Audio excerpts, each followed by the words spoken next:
Hi, my name is Diane Goebel, and I'm the author of a book called Sitting in the Lotus Blossom. I wrote this back in 1989, but it's still relevant to today. This chapter is called The Wounded Planet. As individuals, we get caught up in ourselves and our personal lives. We don't have any conception of our importance on a broader scale and how we, as individuals, affect the whole. When our personal problems are so overwhelming, we don't get involved with our neighbors, our communities, or our nations, much less other nations or the planet as a whole. We leave those issues to others, and then we wonder why the world is such a mess and the planet is dying. We hold those others responsible and blame them for the problem. But the real fault is those of us who don't get involved unless the problems affect us personally. We are to blame, not in the sense that we should all now be ashamed of ourselves and beat ourselves about the head and neck until bloody, but to blame in the sense that we must now accept responsibility for our ignorance and take responsibility for changing ourselves to correct the situations we created by our apathy. It is our planetary karma that we were given paradise and turned it into a garbage dump. In order to release ourselves and for the human race to survive, we have to compensate for that by bringing paradise back, by becoming involved in the healing of our planet. Scriptural misinterpretations about human life on earth have given people the false belief that the individual's life is insignificant and our only salvation is to love God and obey the commandments so we can get to heaven. This self-centeredness from the individual to the national level has nearly destroyed the planet. And what do they care, since they only believe the importance of the kingdom of God, which is further misinterpreted as something outside the self?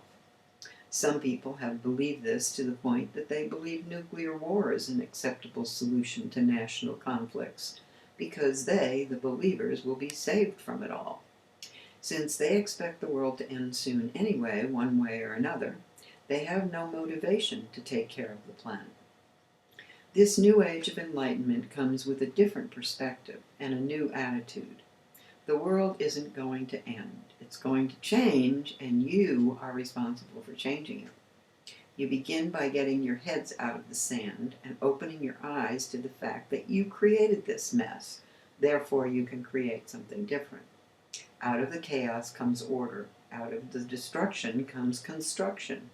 Out of death comes life. You can change your reality by changing your beliefs. You believe what you perceive to be the truth about how the world works. Science gives you the information. There's a hole in the ozone layer. 2 holes, in fact, one at each pole.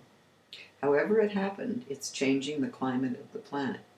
The temperature change is melting and breaking up the polar caps, which is raising the water level, which means low-lying areas are being flooded. This has the potential to change the land mass, meaning more people will have less land to live on. As the warming continues, your farm belts will change. The new growing areas, however, don't have the best soil for farming. Your food supply is in danger. As weather patterns change, old deserts are advancing and new deserts will arise. Heat waves and droughts are changing the face of the earth and the air you breathe, and you are contributing to the problem with relentless deforestation. Your atmosphere is based on an interchange of gases in which your forests are an integral part. You are burning fossil fuels and releasing toxic chemicals into the air at such a rate you are choking yourselves. You have polluted your land and water with so much toxic waste and garbage that you're killing your food supply and destroying the food chain on which your existence depends. There's no more room for all your garbage. The sea is sending it back to you, and so is the rain.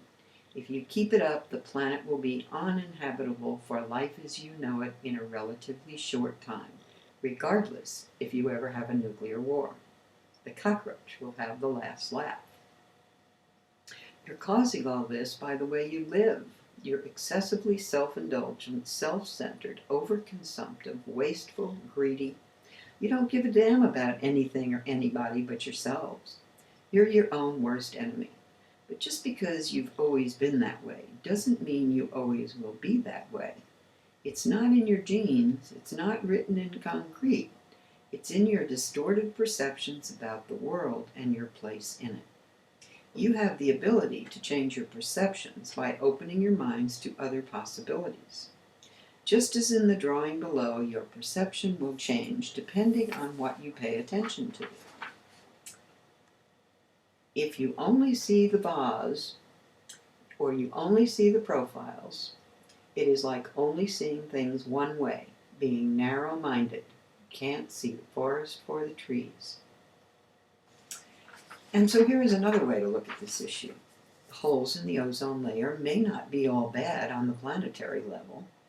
They may be a necessary occurrence to accelerate human consciousness. The negative effect is that increased radiation will age your physical forms more quickly and cause diseases to manifest that under normal radiation exposure wouldn't develop for 10, 20, 50 or more years. That may be the price humanity has to pay at this time in its evolution, or the exposure of radiation necessary to trigger the DNA to boost human brain power to reconnect with its divine source. Nuclear war will kill too many people and destroy too much progress. Nuclear testing in the atmosphere only reaches a few people. Medical technology and drugs are too nonspecific. Spiritual studies take too long. But our life force comes through the sun, and only the radiation from the sun can provide the energy to boost humanity to Christ consciousness. So humanity had to pollute its environment sufficiently to affect the ozone layer to open itself up to increased radiation for a period of time, but would be protected from completely frying by the smog layer. No more than you unconsciously knew when to open up the ozone do you know how much is too much, or when to close it, or how long it will take. Too much of a good thing is not a good thing. All you have to do is look at the effects of pollution since the dawn of the Industrial Revolution almost 200 years ago to see how long it took you to open it up, to know that if you don't start reversing the process now, people may start spontaneously combusting all over the place. AIDS is certainly a warning sign. So are the polar ice caps breaking off in large chunks, and dolphins and whales throwing themselves on the beaches, sacrificing themselves to warn humankind. You're being warned to take action now, and many groups demanding planetary cleanup are having greater success exposing and prosecuting polluters. However long it takes you to rebuild the ozone layer will be the right amount of time and exposure necessary to bring about the evolutionary changes in humanity to raise it out of war and aggression and up to peace, prosperity, and freedom. All is in divine order. However we look at it, you are part of the ecological system of your planet. It can go on without you, but you cannot go on without it. It is your responsibility to be its caretakers. When you begin to perceive yourselves as loving beings who care about others as much as yourselves, who want everyone else to survive and enjoy living as much as you want that for yourselves, who want to share this earthly paradise with all life, who want everyone to have the opportunity to develop their potential and enjoy the abundance life has to offer, then you will begin to change the world, and order will arise out of chaos. Namaste.